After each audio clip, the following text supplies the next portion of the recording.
Okay. Well, during the course of his career, he made $61 million. Yes. But that netted only about $18 million. And there was a lot of purchases along the way. There was homes. There was, this is before you showed up. All before me. All before you. I'm just kind of setting the stage. Yes. And then after he got divorced, he started dating Moniece Slaughter. Mm-hmm. And according to him, she forged 9 checks totaling $109,000. Yes. And there is something with that with the ex-wife as well. What do you mean? Like her and Moniece worked together on that. Oh, okay. Yeah. That's crazy. Mm-hmm. From your point of view, what happened? From my point of view, I get a call from my financial advisor. This is, like you said, after I retired. So they could see the money being withdrawn quickly now because it's not as much in there as it would be before. So I get a call from my financial advisor, and she's asking me, why am I writing all these checks? Or I'm like, what checks are you talking about? She was like, because I don't write checks. Back then, I didn't write checks. I either use my card or I get cash. I didn't write checks, but I had checks in my nightstand by the bed. So she was like, she's talking about when did you start writing all these checks? I'm like, what checks? She was like, so she took photos of it, sent me the photos. She was like, these checks. So I look at them. I'm like, I didn't write these checks. That's not my handwriting. And she was like, I didn't think so. She was like, and you never write checks. So I was like, why? That's what really alarmed me, because you never write checks. And so I started doing my research and find out that it was her. I had a private eye, track the bank, go to the banks, and they come back with the photographs of her at the bank teller, handing the checks over to the cashing the checks at the bank. Right. And when I asked Joe why he didn't press charges, he said that he went to the police, but they did nothing. The police just said, well, it's your word against hers. And, she's saying that you gave her the checks. And even though the signature doesn't match, which to me sounds crazy, because if there's a check with a different signature and the person's saying, I never wrote this check, I don't care how close the person is, you should be able to press charges, right? Yeah, I think that he just didn't pursue it as voraciously as he should have.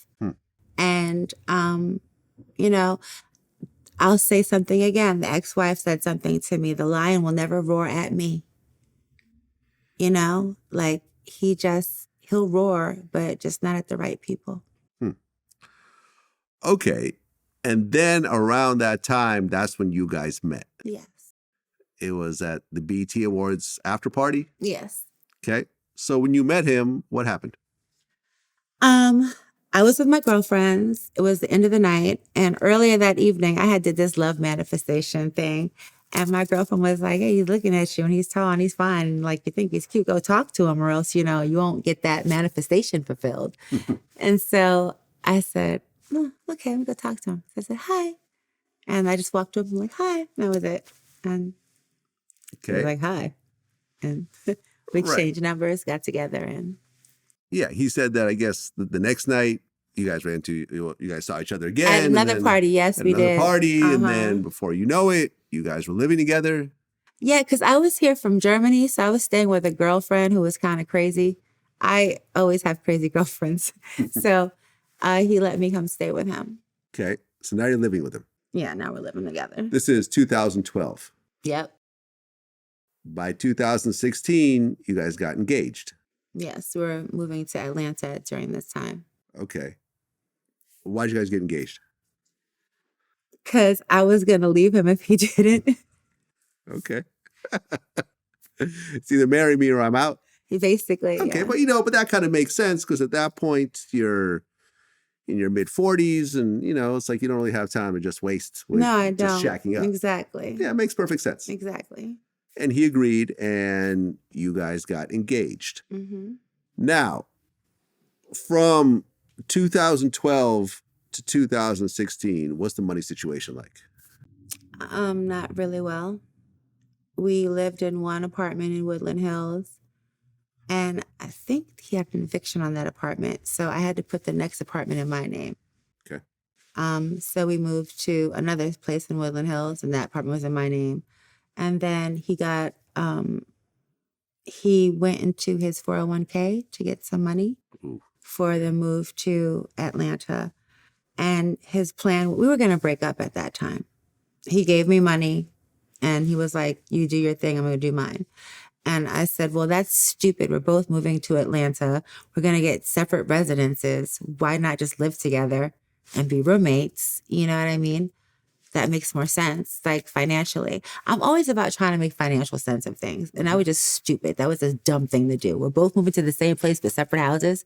That's two deposits, two everything. That's just dumb. Mm-hmm. We don't hate each other. We get along. So we just ended up staying together. Okay. And I mean, for those that don't know, going into your 401k before you're 59 and a half means that you pay all the taxes. And he's done it several times. Yeah. If you wait until you're 59 and a half, then you get it all tax-free.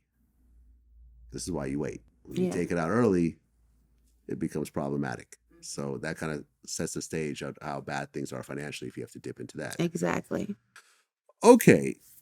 Well, in 2018, you guys do a show with Alex Rodriguez. Yeah. And that show was supposed to essentially kind of get him back on his feet, get his business running, because he was doing like coaching and so forth, right? He was coaching kids, and Alex Rodriguez basically, on the show worked with him to try to get him, improve his business. And you're part of that as well. Yeah. Now, at that time, according to my interview with him, he only had $3,000 in the bank, and he was $157,000 in debt. Mm-hmm. Well, in 2018, A-Rod had a TV show that he featured you on. And I guess at the time, you only had $3,000 in the bank. Mm-hmm. And he basically worked with you on the show to essentially try to build up your business and get your income higher. Right. How hard was that to be making so many, tens of millions of dollars, and now you only have $3,000? And were you in debt at that time also, or no? Yeah.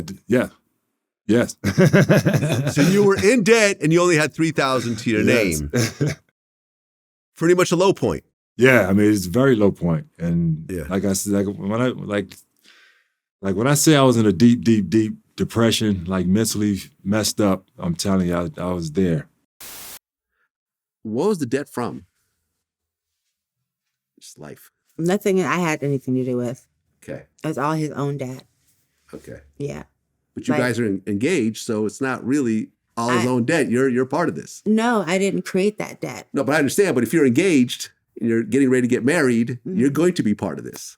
Oh, well, yeah. I didn't look at it like that. But that's the reality of it. Mm-hmm.